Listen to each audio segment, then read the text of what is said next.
যাচ্ছি কক্সবাজার। কেউ যাবে নাকি আমার সাথে?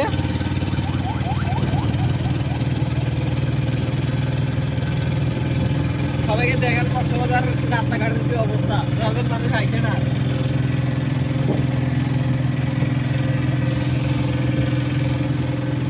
যারা একবার কক্সবাজার তাই ঘুরে গেছে না, ওরা দ্বিতীয়বার আর আসবে সবার নাই। অনেক দূর থেকে দূর আইসে। ওই বাসটা টানাবে, এই বাসটা টানছে, এই বাসটা টানবে, এই বাসটা আবার আসুক। আমি একটু দেখি বাসওয়ালা আবার কি ভাব নেয় নাকি।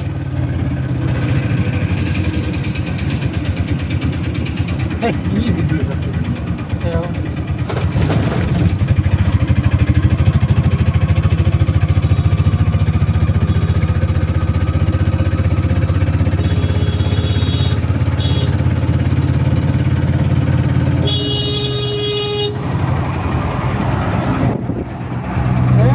আইসে না খেলো